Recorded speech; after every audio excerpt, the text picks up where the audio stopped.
we're going to have a discussion this next hour about the role of education and policy concerning girls in mathematics, and girls learning in mathematics, girls' engagement in mathematics, and so on. And so joining me, I have three experts on the topic. Maybe I'll ask you to each introduce yourselves. My name is Shahina Ahmad. My position in Star Academies now is Regional Director, Executive Principal. However, I was the school principal of Eden Girls' School in Waltham Forest, which was founded in 2014. By background, I'm actually an English teacher, so I do feel a bit out of my depth sitting amongst mathematicians and physicists here. But I think I come at it from an angle of running a girls' school, and a successful girls' school, and actually engineering lots of opportunities for girls to fall in love with maths and science. And that's something I'm really interested to talk about today. Thank you. Thank you. Good morning. My name is Vanessa Ogden. I'm the Chief Executive Officer of the Mulberry Schools Trust, which is a multi-academy trust in East London. My background, I came into that role having been the head teacher of Mulberry School for Girls for about 16 years. And during that time, really developing a model for education for girls that supports their aspirations and supports their ambitions to go into any field or any walk of life that they choose. And it's about the power of choice, really, that I've been most focused. Before that, I taught in the state education system and was myself educated in the state system, and have grown up in my career believing that you shouldn't have to pay for a great education. So that also has been part of the story of my work. And I have focused on challenging schools. So I've focused on school improvement and school turnaround. Some of those schools were extremely macho in culture. I've been referred to as a team of one of the men in black, being the only woman on a senior team going into a school that was in special measures. The head teacher a couple of years later was told that I was the best man that he had on the team.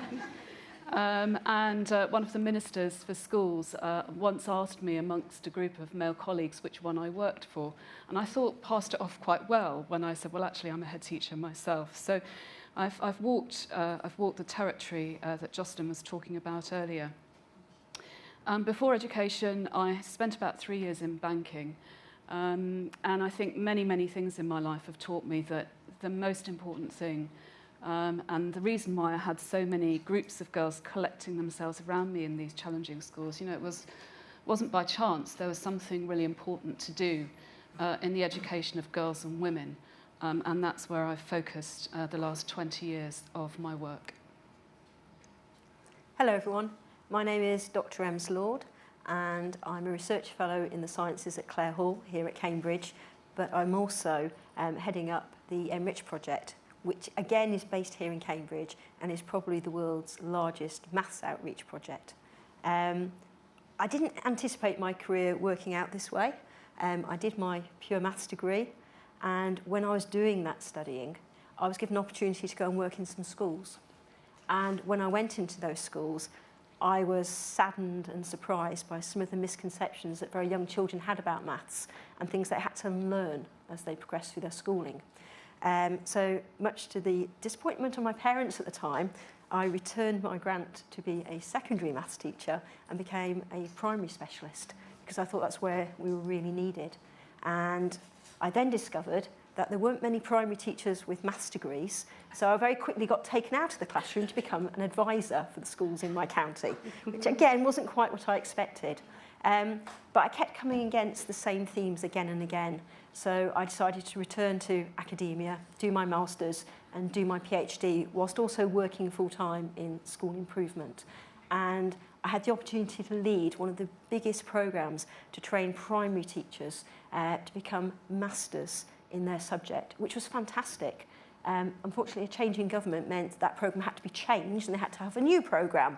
But it did mean that I had that interest in improvement and could see some of the challenges that lie ahead and that we tried to address during our work on the Enrich programme. So very excited about the conversation that we're going to have this morning and hearing all of your questions too. Thank you. All right, thank you all for introducing yourselves. I'm interested to hear how all of these experiences contribute to your answers. So maybe I'll start with the title of our panel today, The Girls Hate Hard Maths Myth.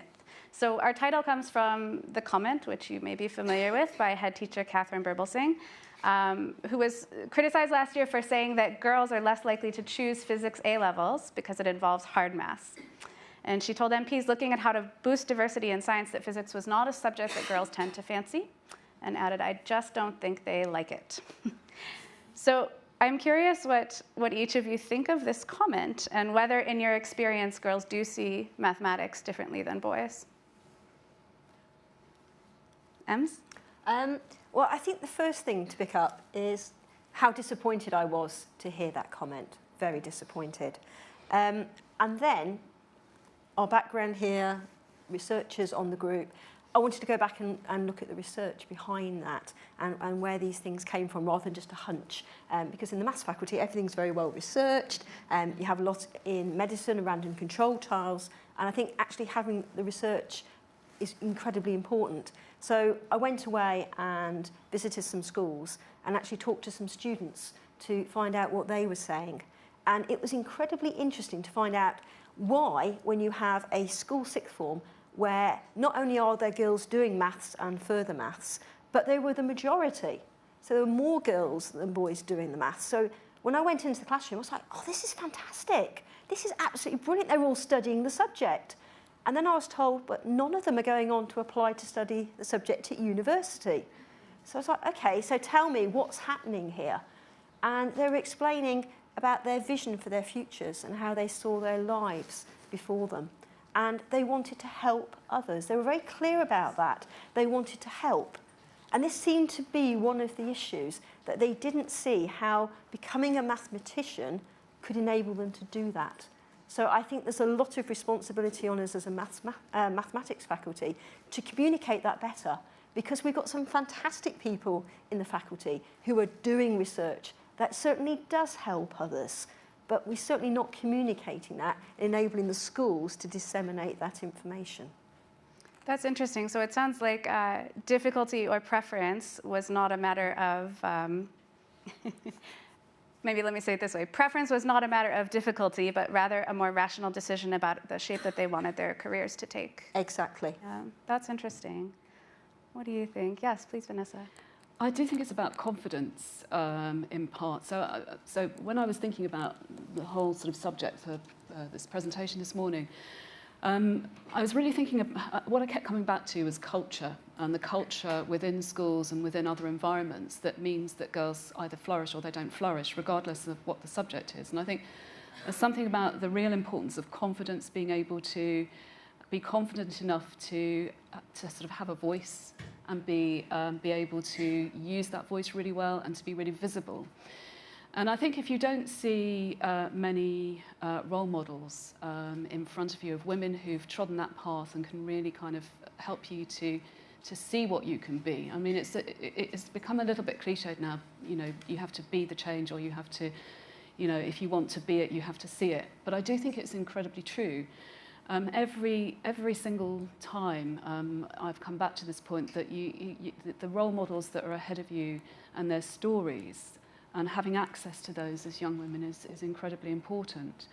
And that in part gives you the confidence. I also think it's about the way that teaching is framed, pedagogy and practice in the classroom and curriculum. We can talk about those things a bit more. But the environment and the way that you are helped to and supported to feel confident in that environment is critical.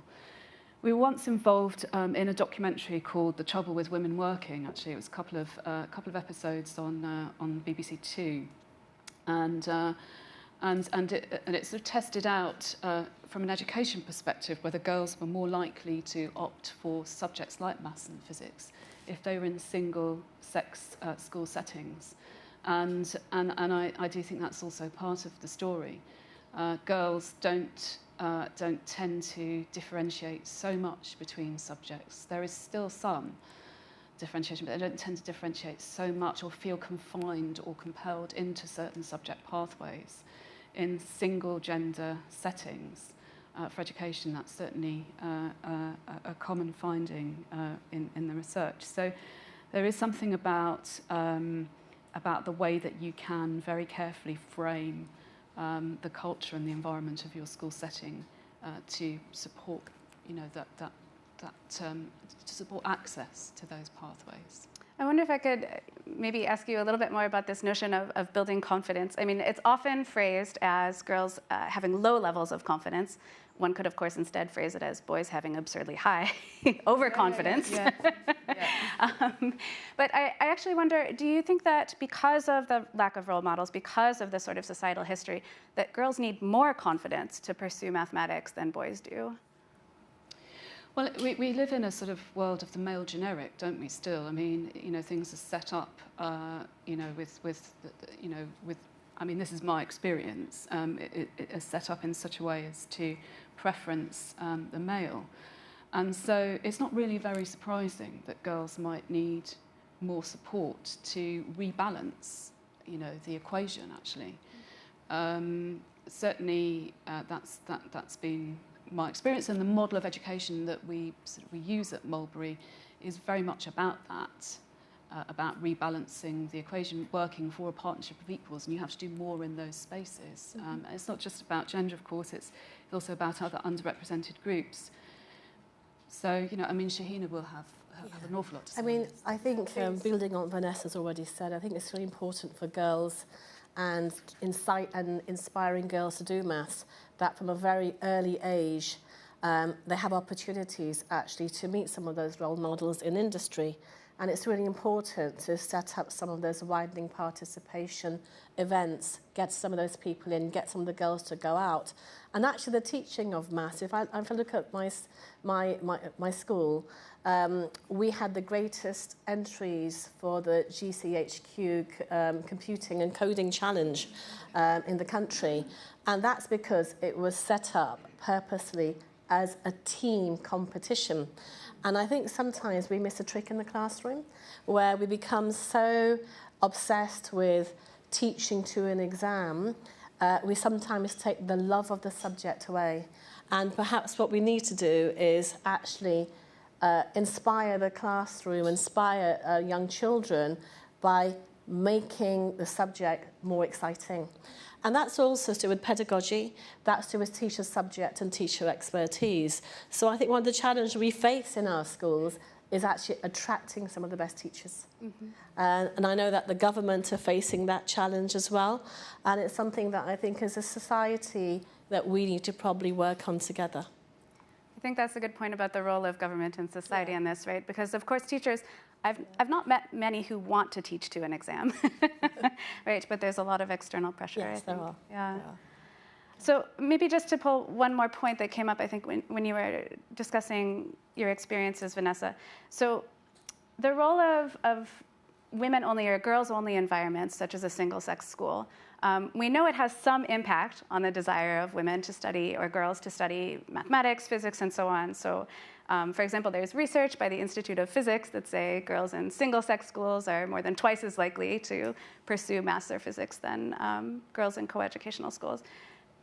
What role do you think that actually plays? Like, how should that be part of the discussion? Is that something that we should broaden and pursue further? Or is there something that we should be doing to focus on the coeducational setting instead? If I could take that one. Thinking back to my own experience, I went to an all-girls school. And when I was partway through my school exams, we were invited to an event, Women in STEM, a little bit like today, but it was hands-on engineering. The event itself was brilliant fun. But while we were there, we met groups from other schools. And obviously, I was at an all-girls school. Lots of us were doing maths and physics. I didn't think anything about it. My father was very supportive about me going into maths or engineering. But when I was there, the other students were saying, well, that's not like that in our school. We're the only ones. And suddenly, I began to rethink what it was I wanted to do, because I became aware that I wasn't just going to become a mathematician, but I was also going to become a standard bearer and there was going to be responsibilities on me going forwards that weren't the same for the boys. And you feel that as you go through your career, that, you know, if there's an interview panel going, they need you because you're a girl. And sometimes they'll say that very clearly. Oh, are you available? There's some interviews. You're a girl. I need you on the panel. Not because of my math skills or my interview skills, but because of my gender. So I think there's a lot to think about when we think about having girls-only schools or mixed, and the messages that we send. But one thing that I found talking with young people is that they can find it sometimes very off-putting when they're told it's a girls-only event, and it just makes them question, is that something for me? And one thing we've been trying to do at Enrich is to offer events that the content hopefully appeals to all the students and maybe looks at what I was talking about earlier about ways that maths can help others, but perhaps without saying, well, this is aimed at girls. So we're thinking about it in the planning, but being very careful in our messaging to try and be inclusive. So I think there's different ways forward here. We don't have enough data yet to know if it's working, apart from the fact we are attracting an equal balance. I think that's a really good point about being careful about the kind of social structure that you set up for these events. I think that a lot of girls, part of their decision making includes the social component, right? Who are the people that I want to work with for the next 70 years, right? And making decisions about that is something that they take into account too. Did you? Yeah. So having a female-only space, I think is really important actually, as part of your development in school as a young woman, because of what I referred to earlier, the sort of environment that you're kind of counterbalancing. But I think it's also really important that any child actually, but if we're taking girls and young women, have people with credibility who say, I believe in you, and who give you the opportunity to stretch and challenge yourself. So, for example, we run a STEM Academy, which is a supplementary school, effectively. It runs in the holidays and on Saturdays, in the evenings.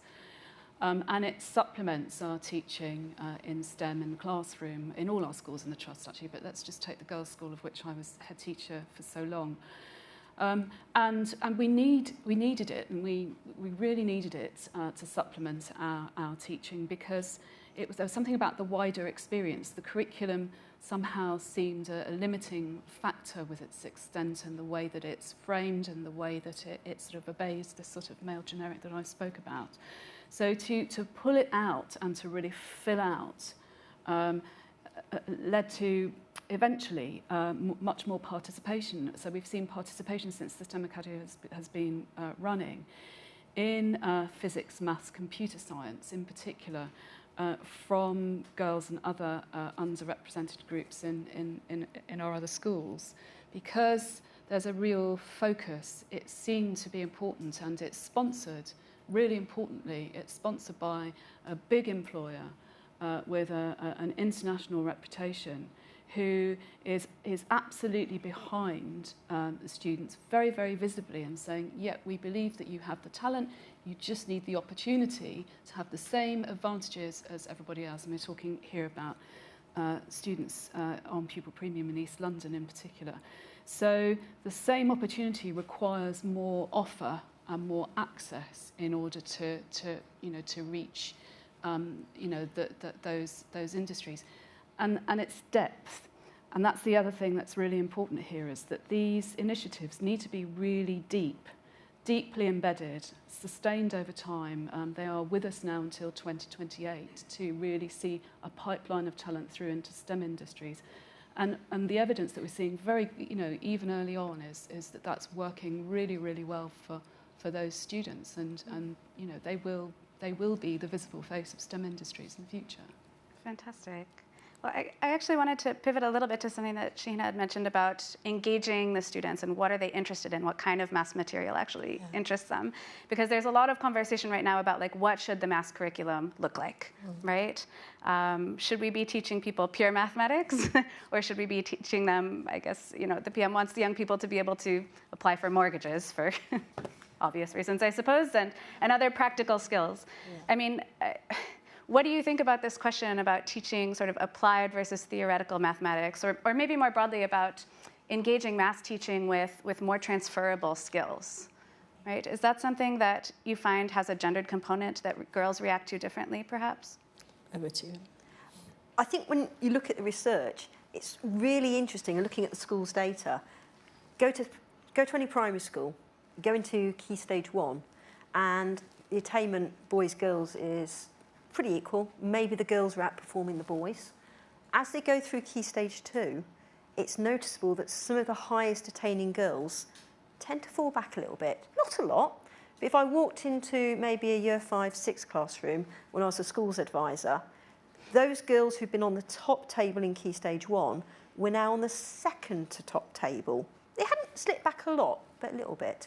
And they kept slipping back to the point where some of them were off track. And we became really curious. Why was this happening? Why were girls who were doing well at age 7 doing less well at age 9 and causing a concern at age 10? And we started to look at the curriculum and the way they were responding to it and the research on that.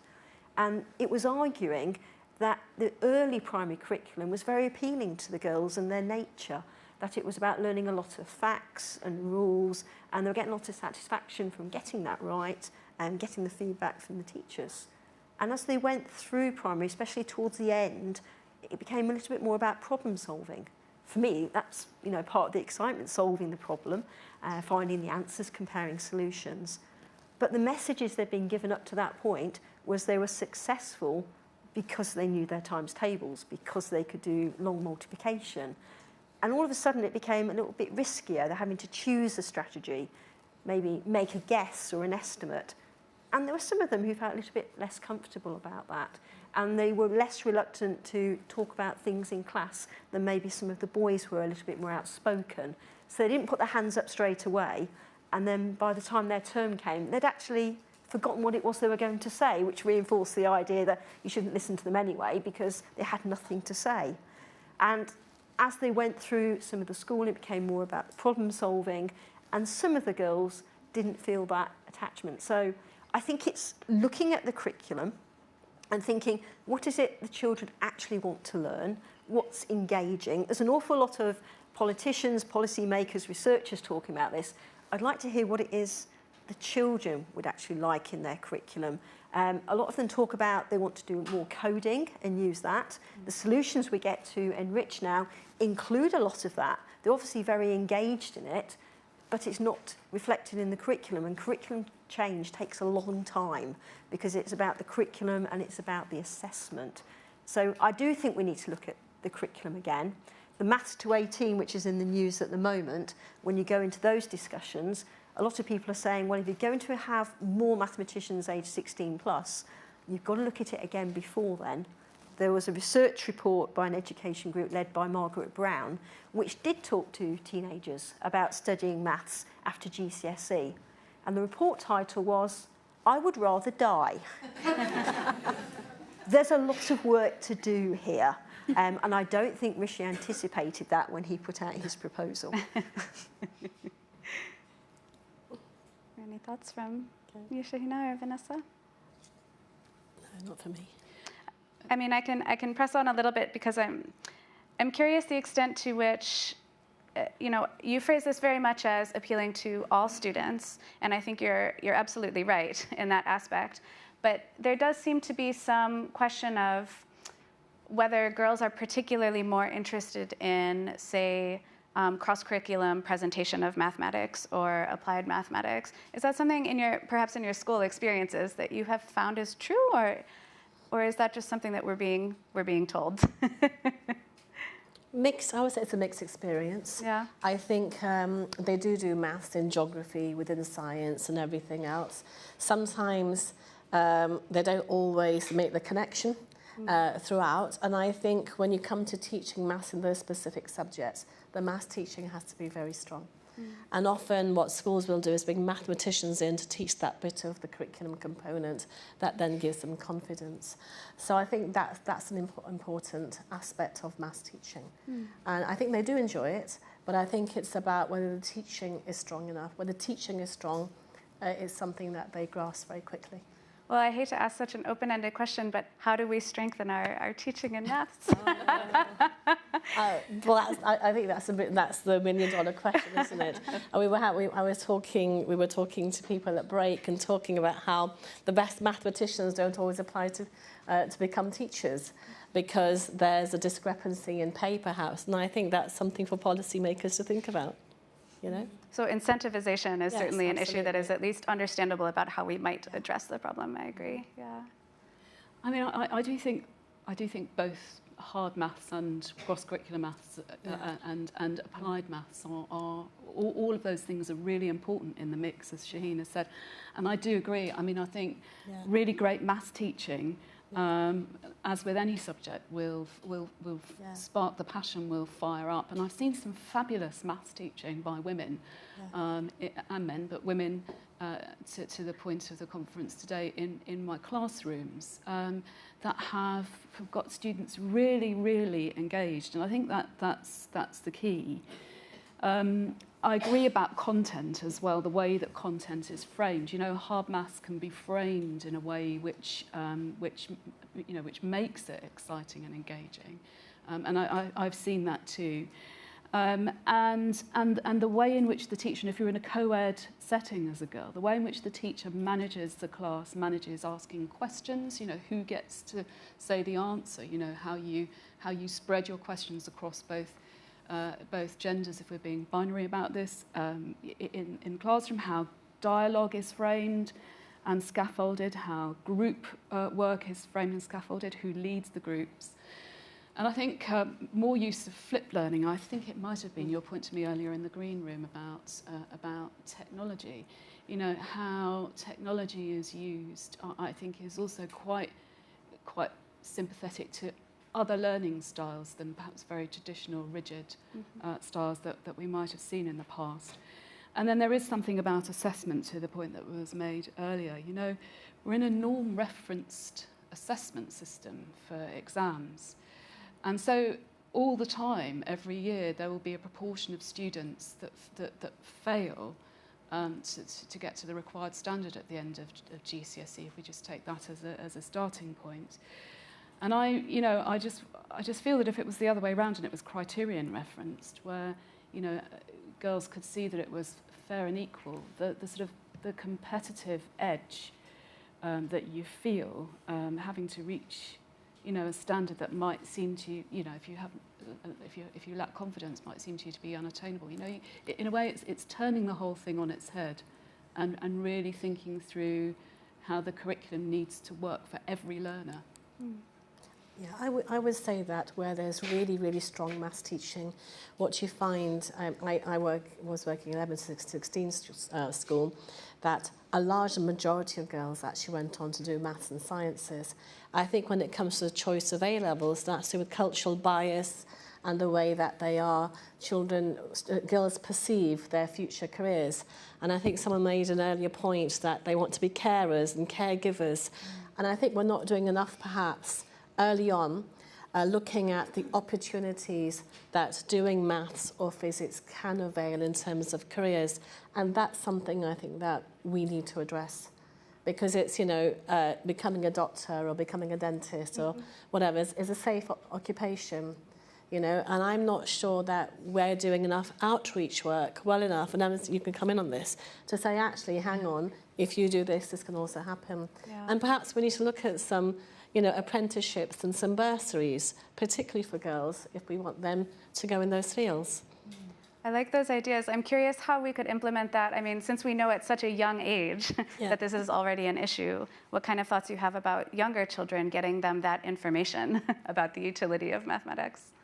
There are some fantastic schemes out there, and we need to look wider than what's happening just in this country. I was reading about a project in Australia at a university there, which was being heralded as making real breakthroughs in this area. And what they'd done is they'd carefully planned out the experiences year by year as children went through their schooling with their local university. So they thought very carefully about what is it that primary children need to experience. And they were saying it's just about getting them, into maths faculties, coming to things like the Cambridge Festival and just enjoying it. And then as they progress into Key Stage 3, perhaps having sessions with mathematicians and developing that sense of belonging, that perhaps I do belong in somewhere like this and I'm enjoying doing this. And then as they go a little bit older, before they're doing their GCSEs, understanding how they might go about applying to do something, what it is that they need. So they stop thinking about A-level maths as a tool they need to get onto other degree courses, but actually A-level maths is great if you want to go and study maths later on. It's all about getting that sense of belonging for me, that they feel very welcome, and that when they are in a faculty, that we build on that and make sure they know they're welcome long term. They're not just there to be the standard bearer and the person for the interview and the open day, but that they really matter and that their career progression is thought about as well. So having that roadmap, working together, because having been in a school, I've been bombarded with offers for outreach, and there's great organisations. Maths for Girls does brilliant things about putting role models, but they all come at you separately. And I think it's down to us to be thinking, what can this look like joined up, bringing everybody together, but having an offer, and then schools aren't spending a long time trying to unpick it. It's there presented, and they can then go on and choose the experiences and bring their children along, rather than, oh yes, it's Maths Week England next month, we've got the Cambridge Festival in March. And it's very difficult for the schools to manage all these different externals. Perhaps we need to have conversations as externals on how we present it better to schools and help them through, because there is a lot going on, there is a lot of investment, but perhaps it's not joined up enough to make it easier for the schools to access. So in terms of these kinds of programs and these ideas that you've both mentioned, I mean, you mentioned GCSE results, and of course, one of the growing gaps in GCSEs is related to social and economic advantage, right? How do we, in some ways that can have outsized influence on girls, I think, because of caring responsibilities and other issues. Yeah. How do we make these things accessible to the people who need it the most? Well, I suppose, we went to pitch for our STEM Academy. We pitched, had two completely different pitching experiences because we needed some sort of financial sponsorship and employer visible employer support for it. So we went to pitch for it, and I went to one very well-known organisation, financial institution, and we went into a very Victorian office with dark wood panelling and long case clocks and a big desk and a big chair. And and big oil paintings, to the extent that I was quite intimidated, let alone And I'd been in some of these offices before. So, and what they couldn't understand was that what they kept saying to me was, but we want to find the exceptional people. And I kept saying, well, unless you support everyone to have access to these opportunities, how will you find the exceptional people? And they just couldn't get it. It was, they wanted the one or two exceptional people. This was not about disadvantage and the community as a whole and finding the talent, which is, always the way that I've ever approached anything in education, because everyone has talent. You have to find it, and you have to find what it is, and you have to nurture it and support it and grow it. So about 6 months, so that didn't work. So about 6 months later, in fact, actually, one of the men in the room, they were all men, said to me, have you ever heard of the female lead? And I said, yes, I'm actually in that book. I am one of them. Do you mind? It was so patronising. So anyway, we went, during COVID, I had a phone call from the chair of my trust board who said, Vanessa, you need to speak to Mercedes Grand Prix because, there's a possibility that you can pitch for this academy. So I found myself having a sort of secret, confidential, very confidential conversation behind a bush during a summer holiday in Wakehurst Garden, like it was sort of MI5 or something. And then I found myself pitching with my team, and you know, they just got it. They just got it, Mercedes Grand Prix. They understood that it's got to be about giving access. And I think that's just a very practical example of what you can do, because honestly, early indications, this is our third cohort we're just recruiting now. Early indications are it's raised participation in STEM, mathematics and computing and physics in particular, and more students are going into those degree courses than before. I mean, quite considerably so. So I do think there are similar things. I'm sure Shahina has many examples that, you know, of similar things that work. I think the starting point is privilege. So, you know, in terms of when a child starts in school, what privilege they already have. If you are serving disadvantaged communities, you'll find that they are bare and they are minimum. So I guess the school becomes that wholesome experience where you've got to put in those opportunities beyond the classroom, like Vanessa has said, through your STEM school on a Saturday, or through strategic partnerships with other organisations in the London business sector and science sector. And I think it's only by doing that you're going to actually unveil talent. Because talent is everywhere. It's not just one or two children. It's about giving them the opportunity. And like, you know, Vanessa, myself and Ems have shared, that where you see really good teaching, particularly maths and science teaching, what you see is an unleashing of talent go on, and those girls go on to do those STEM subjects. But again, within that, there needs to be some finessing in terms of our messaging and actually looking at the world and seeing how it's changing, actually doing some engineering so that our girls go on to pursue physics or maths or computer science where there is an underrepresentation. Interestingly, in Iran and in Algeria, UAE, and Qatar, 70%, 60 to 70% of women go on to do STEM subjects. So like Ems was talking about earlier, perhaps we need to look a bit further afield to look at what those countries are doing in terms of opening up those opportunities for women and learn from there. Yeah. I love the idea of unleashing the talent. So maybe to move to a little bit later in life. So when girls do well at maths in school, they're still much less likely than boys to go on to pursue it at university level.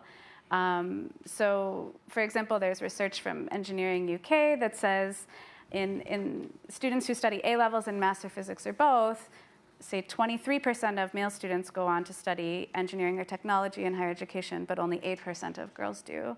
So I'm curious what you think about, for girls who do choose to study maths at the A level, what makes them less likely to progress than boys at the university level? What's affecting that choice? Well, I think there's an interesting statistic just to think about this whole thing about progression. Because if someone was to ask you, what percentage of maths professors do you think are female? And if you just think of a number in your head, and then I say it's 6%, were you optimistic? Were you above that? Or were you actually even lower than 6%? That's the figure. Women are 51% of the population. And as you look at the progression, female participation is dropping off. And I think there were some very good reasons for that given earlier. There's things about career breaks happening. And it's the support that we're giving people and the messages and the role models for that. But that was a figure that really struck with me. What is it we can do? So it's not 6%, because there's an awful lot on those people's shoulders to be the role models and to bring people through. So if you're not careful, you can put it on those people, you do start losing them, because they're doing their job, but they're also doing the other stuff as well. We've got to get away from A-level maths just being a tool that gets you onto other courses. We have to make sure that these students understand the opportunities that are out there. So we do need resources that go into schools to help the teachers do that, because there's so many different research areas happening now at a very high level that weren't happening a few years ago. I'm thinking about Emily Shuckborough's climate project, Julia Gogg's work on disease modelling. Yeah, teachers may not know about that or feel confident enough to talk about it. So I think we need to make sure that the schools are supported to communicate that. And I think that's a two-way process, us working with the schools helping us to develop it so that we can raise the awareness. And so it sounds like you do feel that universities have a responsibility then. I mean, I often hear among my colleagues a complaint or a plea or an excuse, I'm not quite sure what to call it, that we don't have a large enough pool of young women to improve our percentages of women in mathematics.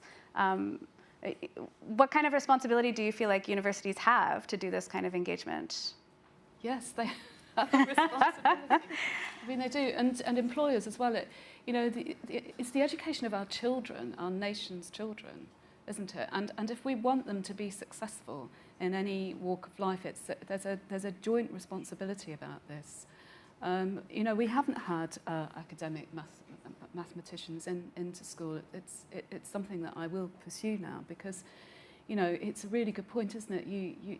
The very presence in my primaries and secondary of those people enthusing about mathematics as a field of study, will spark it in some of those children. So I do think we walk this road together. If you want more mathematicians from much more diverse backgrounds in university faculties and becoming professors, there's got to be a cultural change. And as I said earlier when I started thinking about this whole session today, it comes back for me to changing the culture. We have to change the culture. The point about, 51% of the population are female, and yet we have the 30% club as though that's a great target. And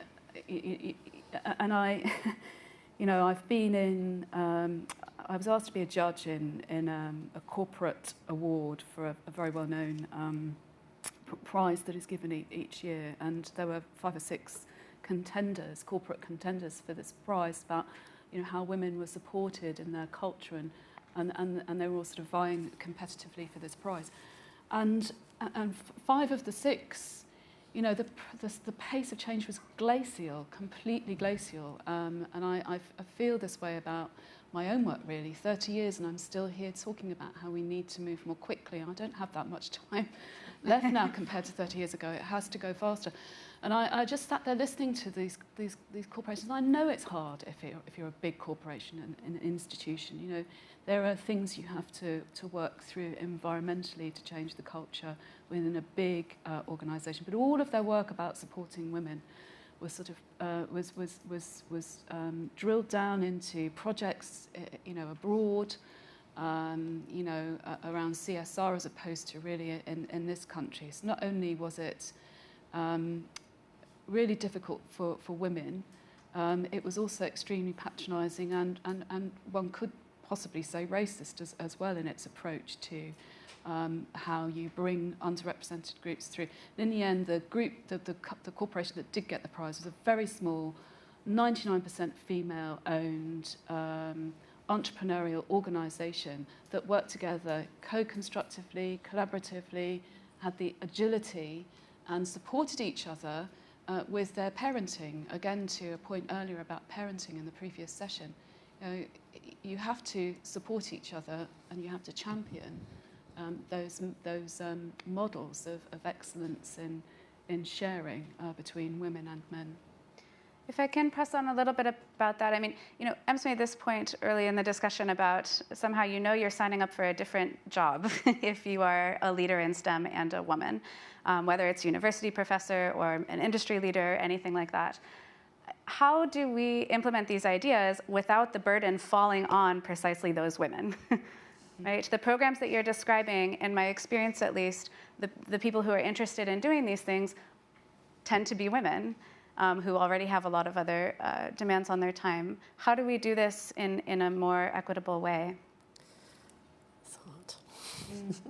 I think it's okay to say I have no idea. There are things out there, and I think we just need to get better at flagging them up. The Royal Society has a very generous grant it offers to schools to work with researchers. And they were telling me, this was about 4 or 5 years ago, we get loads of people applying who are engineering people to work with schools, and we've got computer scientists. They said, but do you know, in the last 2 years, not a single school's applied for funding to do maths projects. Why do you think that might be? And it was just a case of a lack of communication between what was being presented on their website. There were no case studies. The application form was horrendously long. If you were a teacher, you'd look at it and give up the will to live, even though someone was offering to give you £800. You know, there's only so many hours in the day. So we sat down together and we simplified the forms. We put together some case studies. And then, having had no schools apply for 2 years, they had 80 applications for funding the next year. Because there are these avenues. We have like nearly 70,000 Twitter followers. So when we put that out, the school suddenly became very interesting.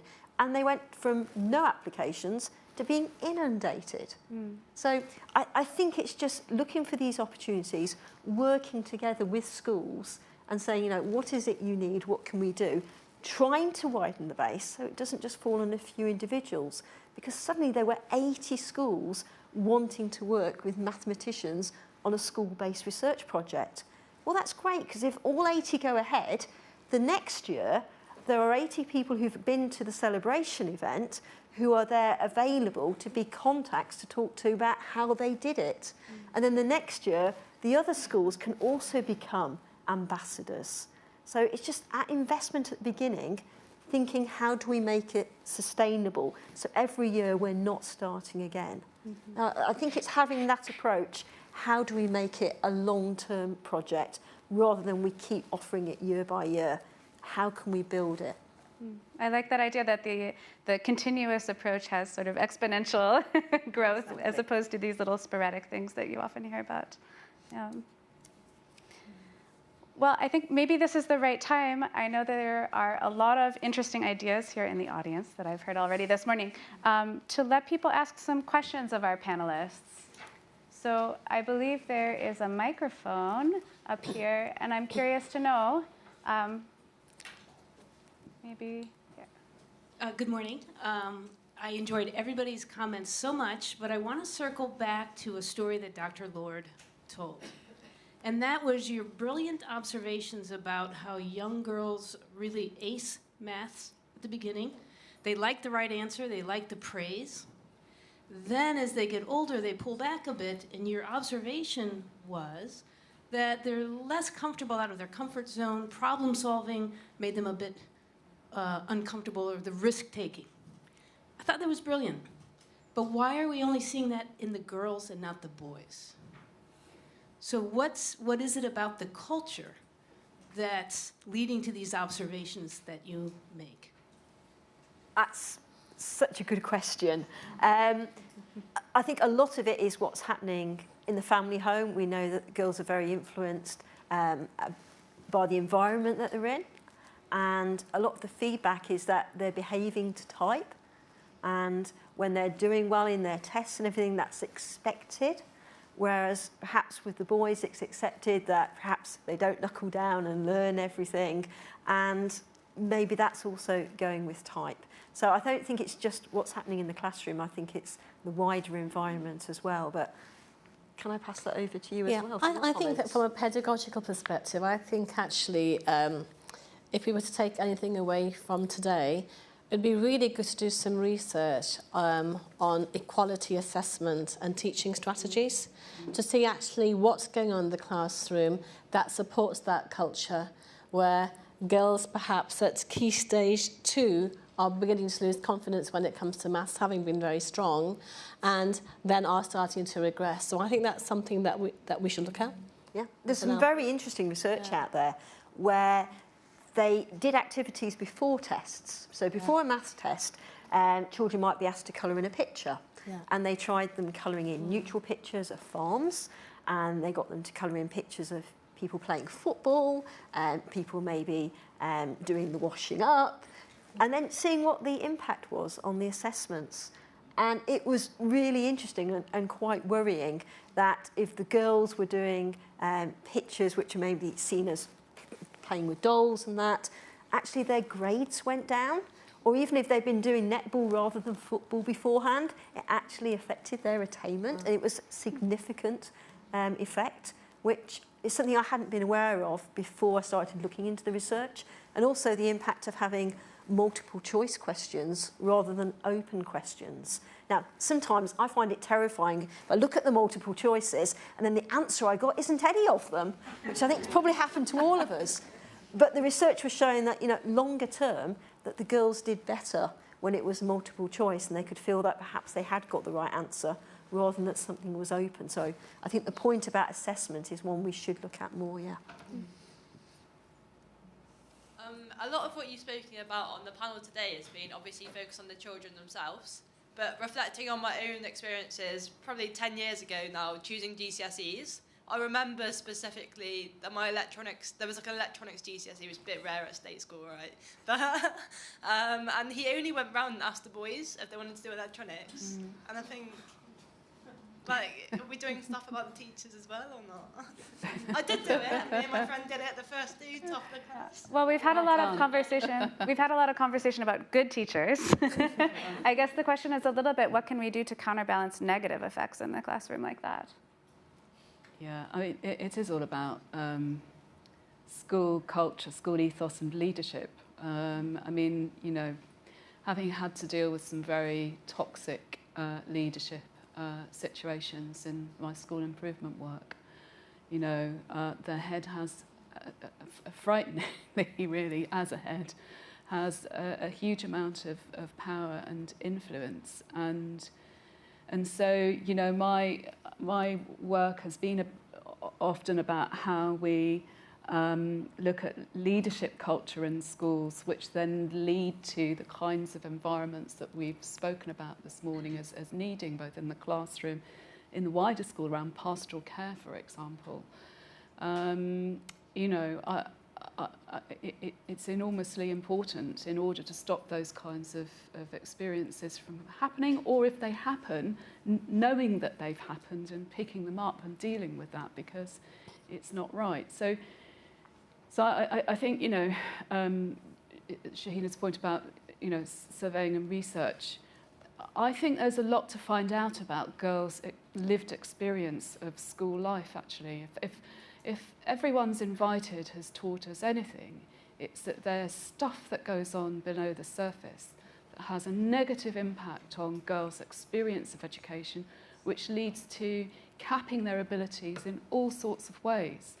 Ofsted did a rapid review after the Everyone's Invited website was launched, and all of those testimonies came out, and found the same kind of experience. It was going on in schools, that lots of girls were experiencing that kind of environment, and that should not be the case in this country in 21st century. I agree. I think you've got the toxicity angle that Vanessa's spoken about. We've all been there and dealt with it, but I think also in some cases, from your experience in particular, that was wrong, that shouldn't have happened. And but actually, if we look at the classroom level, sometimes the teacher's subject knowledge isn't very good. They may have all the will in the world to do a really good job, but don't have the tools. So I think it's really important to invest in people. And actually, sometimes in schools there can be lots of distractions, but we all know that the most important thing is the teacher in the classroom teaching those children and having the right set of skills and the tool set. And so I think that's really important, that we focus back on the classroom, look at pedagogy, we look a lot at subject enhancement, so that some of that bad experience can be eradicated. Starting from what Dr. Lord said about the motives of girls seeing their future career, they want to help others. So your response was catching that and then saying how maths can help others. But using software jargon, are we patching it, or are we fixing it? Isn't the root cause of an issue? Because if you were to ask boys what do they see themselves doing, well, they want to grow, they want to make an impact, they want to solve the challenges. They're not going to say, well, some of them are going to say they want to help others, but I think the vast majority of responses are going to be very different. So how can school target that whisper on girls' ear that you're here to serve, that legacy of maybe that skew towards you're here for other people and you should find purpose in helping other people, maybe statistically more impacting girls than boys? That's an interesting question. I mean, I think one thing, going back to what you were saying earlier, it's about valuing the teachers and investing in the teachers so they feel confident to address those issues. They've had the training and they've got the resources, and it's about making sure all schools can access it. Because I think there is a divide between those who can go to state schools, those who can go to independent schools, and what they can access. And I think too many things are behind paywalls, and that resources should be available to everybody. It doesn't matter where you live, it doesn't matter what school you get to, you should have that support. And I think investing in the teachers so they can address those issues, they've got the resources, and it's not a one-off lesson. It's not about having a maths day or a maths afternoon. It's about it being embedded right through the school. So it's about having the school leadership on board, the teachers being empowered to use those resources because they know they've got the backing of the school to do it. But we also know when they are engaging resources, the children actually do better anyway. So when we talked earlier about teaching to the test, you've got the curriculum. We see that as a minimum requirement. Yes, we've got to teach the curriculum, but we can teach it so much better so that the children are enjoying doing the maths, and actually they don't want to stop doing the task until they've got an answer and maybe gone and told somebody else what it is they've been doing. So let's make sure the schools have got really engaging high quality resources which are available to all, and the teachers feel empowered to use them and have the backing of their governing body that they're doing the right thing. So I think it's about bringing all the stakeholders in to address what you've been flagging up there. So with my apologies, unfortunately, this interesting discussion has to come to an end. But I just want to say that in some way I have presented a lot of our conversation from a negative perspective about the problems facing girls who study maths. But what I have heard today, I think, has actually been very constructive and positive about what we can do in terms of engagement and outreach and teaching, research-based work, and a way forward with models that we know are already working. So I, for one, am comforted to have these three experts on the job. I hope you'll help join me in thanking them for their conversation.